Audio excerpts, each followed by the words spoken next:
Welcome to another edition of Living with Purpose. Today I have Shelly Kurtz, who is a phenomenal author. Her book, The Little World, His Social Impact One Step at a Time, has been recognized as this amazing book on sustainability. She is a marketing specialist. She is a connector. She loves showing up with purpose, and she's going to share a little bit about her journey and her work. So please join me in welcoming Shelly to Living with Purpose. Oh, well, thank you, Akhtar. That was a really nice introduction. I wore this jacket today intentionally to match the vibe of your art back there. We're both people living in full color, for sure. So welcome and share with us your journey. Where you were born, family that you grew up in, some seminal moments in your life that actually shaped where you are and what you're doing.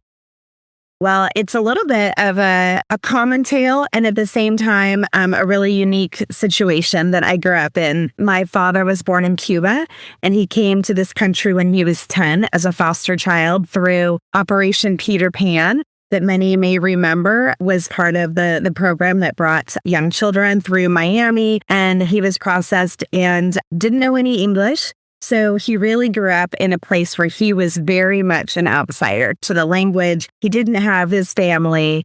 Of course, it was the time before you could just FaceTime or, give a cell phone call. So he never saw his mom again. And he didn't reconnect with his family until much later, until after I was born. My parents met when my father was working in Portland, Oregon, working at a Goodyear tire company, very much a blue-collar position, and my mom was going to business school. And they met and married when they were 18 and 19. And fast forward, I grew up in a family that was very much a part of the American dream. And I have, a lot of great memories in childhood, but my dad always instilled in us this sense of family and how important it was to really take care of each other in a way that was really meaningful and that it wasn't just sort of lip service. We really always understood the power of connection and the privilege that we had. And so through that experience, I think probably whether you call it God or just sort of the universe speaking, we ended up adopting a child who was going through a hard time. And so I gained a brother at age 10. And I think in that seminal moment, it sort of created this place for me to sort of recognize that there were bigger, broader opportunities to connect with our shared sense of humanity. And then I went to college here locally and graduated from Pacific Lutheran University. I thought I was going to do advertising and work maybe in a PR firm because I was a child of the 80s where I really started to see the representation of women in media, whether that was Vogue magazine or the sort of broadcasters on television, and really wanting to have a voice as a woman and as a sort of second generation Cuban American. And actually, I was the first person in my family to go to college, to graduate from university. And so I really thought that was my path. But along the way, I found a great mentor and sort of pushed me outside of my comfort zone. Yeah. And so I ended up working at the local TV station and getting into public affairs and community relations and starting to understand the power of media to not only tell stories of those that had the microphone, but also the power to really help create a community that was representative. And went on from there to work for NBC Universal for 16 years and spent my early career, first 20 years in media and entertainment, and then jumped over on the other side with social impact and decided that I really needed to take all of these lessons that I had learned from the private sector and looking at scaled solutions to problem solving, things like a broadcast television in India being able to be transmitted across the globe to reach Indian American families, and the power of that connection, and looking at ways that we could take what was happening on the ground at a nonprofit organization or in one municipality and actually expand the reach. And that's sort of what led me to create Tech for Good companies and get into social innovation and ultimately write a book. Let me go take you back to Portland. So you went to school in Portland. In Portland, Oregon, yes. And then how do you come to Seattle? Sure. Well, that's also a story. I really felt the burden of being the eldest child, and my parents did not come from wealth. And I really wanted to go to California. My first choice was the University of San Diego. So shout out to anyone who got to fulfill their dream. But my safe school was Western Washington University, a very affordable public school. And my father really wanted his daughter to stay close and had been told by other dads that as soon as you let your daughter go to California, she's going to meet someone and never come back. So it was really sort of a barter, a negotiation. And I stayed because I had a younger brother. But then, of course, things changed. So when he came around to going to college, he ended up going to Pacific Lutheran University, and I felt a connection and a draw. And by that time, I think was able to feel like, okay, my parents are going to be able to eat. And so I transferred because I really wanted to pursue communication, and they had a strong program. And I wanted to be close to my brother who played baseball. So that's how I ended up at KLU. But there's a lesson there, I think, also for people who think that there's always a straight line, whether it's in university or in a career path. And I transferred schools when I was in high school. I transferred from a public school to Central Catholic to get a higher education. And I did the same in college. And I think that also set me up for being ready to pivot and being comfortable with change and being adaptable and flexible. So it wasn't my first choice, but that's where I ended up, and I'm so grateful. And actually today, I'm on the board of directors at the university and able to help shape the experience for the next generation.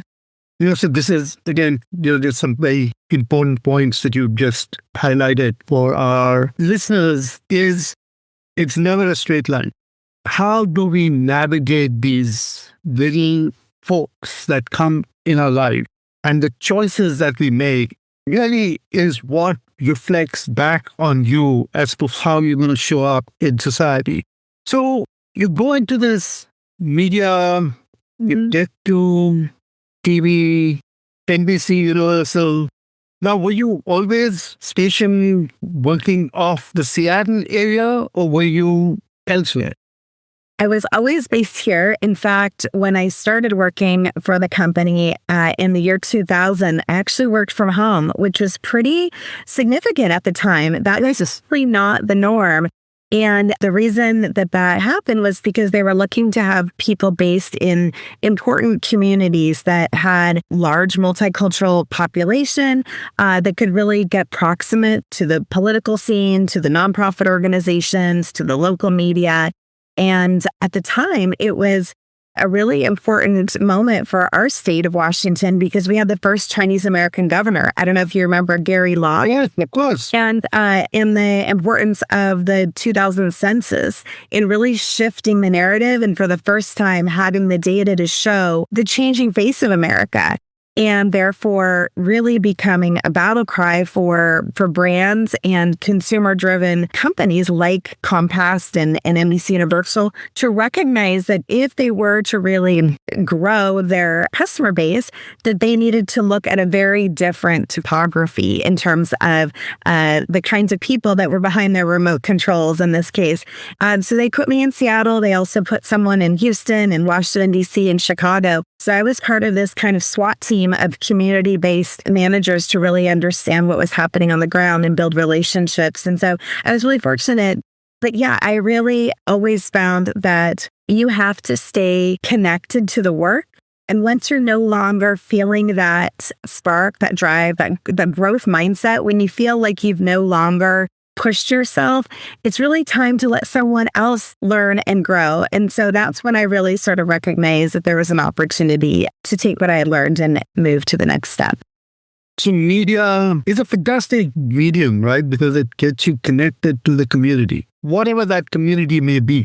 That's right. So you were able to digest some of the key issues that were happening in the community. One, you highlighted there was this changing face of demographics in this country, which clearly we are having some people being very challenged with and challenged by. But here you are within the community. So talk a little bit about some other insights that you got from that work. And then how did that lead you into doing Tech for Good? Totally. It was formative. as I mentioned, was not a person that grew up with privilege. So we did not take international vacations. In fact, I think I only took a flight maybe once or twice in my childhood. But culturally, I was always aware of opportunity to learn and grow because of my father's experience.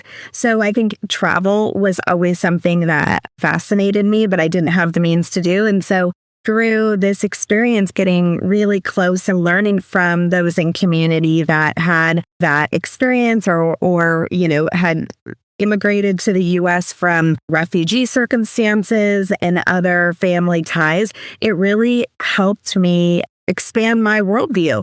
So I didn't know what Diwali was, the Festival of Lights celebrated by over 1 billion people around the world. I didn't know that Lunar New Year was celebrated in China and East Asia.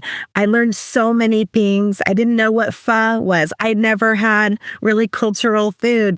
I got to learn about the vibrant culture of the Philippines through the Filipino channel and so many other welcoming experiences. I got my own dandiya dance sticks from an Indian group in the Bay Area. I did travel all over the U.S. as part of my work. But then in 2008, my husband and I went to a wedding and visited a friend that was down in South America in a very small country called Guyana that most people had never heard of. That only gets 1,000 tourists a year. My friend from college was in the Peace Corps after school and ended up there. And going to a place that was really so unknown to us really inspired us to say, what else haven't we seen? What else is out there? So we saved our money as a young couple that really was just figuring it out, really almost in the beginning of the internet days. There was not Expedia. There were not, AI chatbots to help us plan this. And we planned a trip around the world, often to places that I had connected with through my work and wanting to really understand from the perspective of being there. What are the sights and sounds of India? What does it feel like to be in Japan during cherry blossom? How can I bring back this experience not only to my work, but into my humanity so that we can travel early in life and have that inform our perspective and our ability to connect with people? Because we saw so many times on our travel that people were traveling when they were very elderly, when they were much older, because they felt, of course, the need to work. And I recognize the gratitude and position we were in to be able to save and afford this kind of experience in our early years. But I'm so grateful. So we got to travel around the world. We went to 4 continents and got to go on safari in Africa and climb the Great Wall in China. So really, the perspective changed us and has made me, I think, a more empathetic, understanding person. I hope to be, at least, to try to understand people's perspective and really curious because I recognize how much I didn't know. Everyone grows up in their own bubble. So now, every time I have the opportunity, I travel. I just went to Doma, Qatar in December with Concordia. That was certainly a place I never thought I would go. And I was just intoxicated by the Middle Eastern culture and the beauty and the architecture and the art of the possible in a place where 40 years ago, people would have seen camels and no industry. I love this word, the art of the possible. And I have always believed, and I've been ridiculously fortunate that I've been able to travel around the world all the time. And that I happen to be in a place where I'm studying architecture, and architecture allowed you to travel. And then I started teaching architecture, which allowed me to travel even more. And then every job I did was always international focused. But this ability of actually being in a different culture, and what you have, Shelly, just highlighted is what I want to write a book on travel and the art of love. With the point being that every time I traveled, I actually saw people traveling and bringing their own value systems rather than actually tasting the ground that they were walking on. That is so true. I've seen it so many times, and it's unfortunate. And sometimes we're confronted with our own bias in a way that is maybe not so flattering. I have traveled with people that say, why aren't there any washcloths in this country? Instead of realizing we're in a Tuscan villa overlooking, olive orchards or just, not connecting with the beauty of the different and appreciating it, or, why can't I, XYZ? Why are they speaking English? And it's funny if you can allow it to sort of, be funny, but it definitely is something to ponder. But on the point of love, it's really also a beautiful thing to see the way that people connect in different cultures. And I remember being in Peru and being struck by the fact that people may not have had much, maybe just a small sort of door and maybe, a couple of rooms, but they were sweeping their front porch lovingly and with pride. And elderly people walking down the street holding hands. Even friends in India, I'm sure that men hold hands often as a sign of connection, not in a romantic way. And so processing these visions and experiences of love, whether it's pride for your home or for your community or each other, is really special when you can see it and realize maybe we don't have all the answers here in Western culture. Almost all cultures don't have all the answers. The question is to understand what answers they have.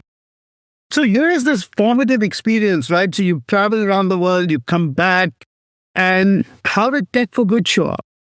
Well, as I mentioned, I had the experience of seeing the broadcast and cable television industry up close. And during that time, it was a shift to digital television and then on demand, and a proliferation of technology, DVRs, and a lot of other, closed captioning and proliferation of channels, so many things that were happening because of broadband internet connectivity. And so I saw the rapid ability to deliver value through technology, and particularly in the lens of ethnic television programming, international content, the ability to reduce costs and, expand diverse offerings through technology. So I knew that there was a model there. And when I left NBC Universal, I took a little bit of a pause. I had young children, and I really reflected on what I wanted to be when I grew up. Another point of that is sort of thread that you don't have to keep it on the track that you were on originally, and particularly in media, because it probably would have meant moving to Los Angeles or New York. And I really kind of got grounded in my own sense of community here, and recognizing that my network was in other places around the world and in big cities around the country. And I really had to kind of question, what was I doing for my own community, and how was I showing up with the lessons and the tools that I had gathered over the 20 years in business. And I read a book called The Second Mountain by David Brooks. You may have heard it. Yes. And it's a beautiful metaphor and also an incredible book for your listeners. I hope that they read it. Yeah. And it was really talking about this first mountain that we all kind of climb, thinking that we need to do something a certain way. We need to get the degree and then the career and achieve success in the eyes of whomever, society, your parents, yourself. Have the kids, have the white picket fence.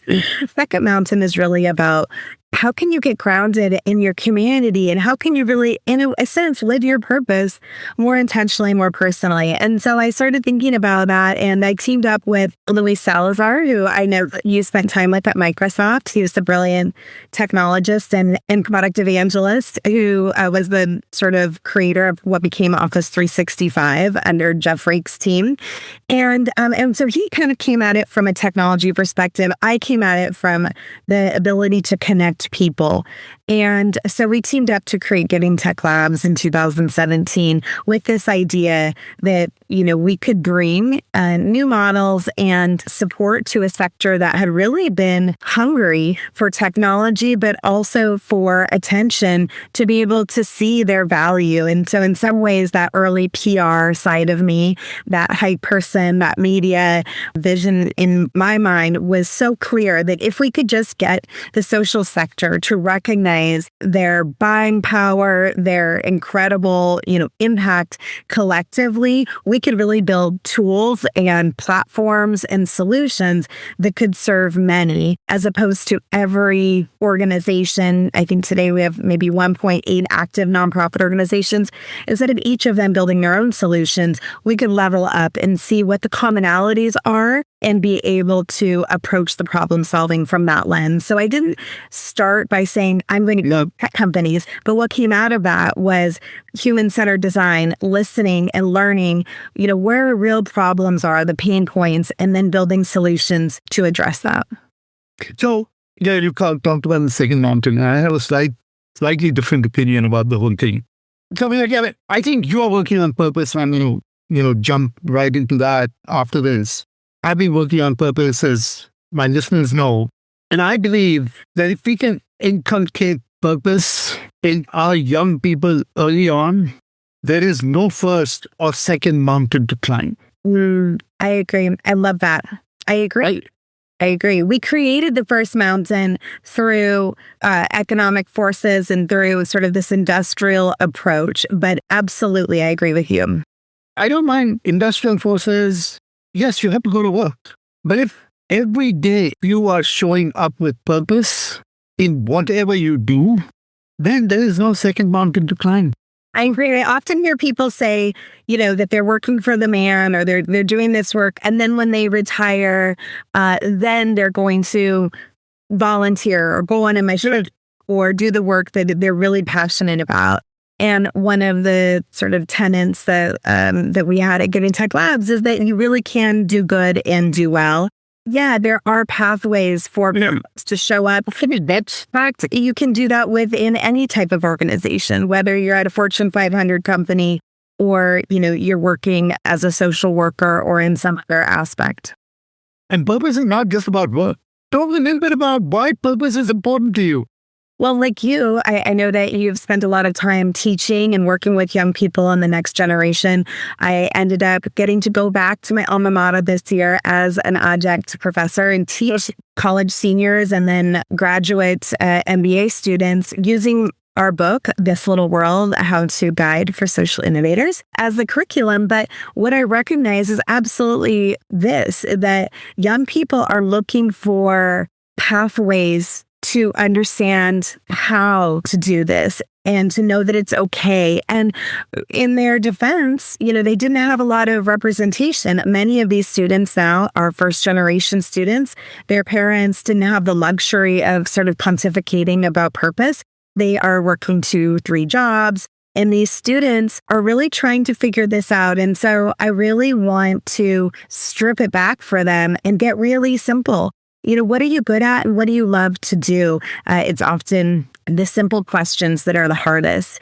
And when I would sort of, spend time with these students and learning about them, they often would start by saying that they had no job experience or they never had an internship and they were really scared about their future, that they wanted to go into finance or business or sales.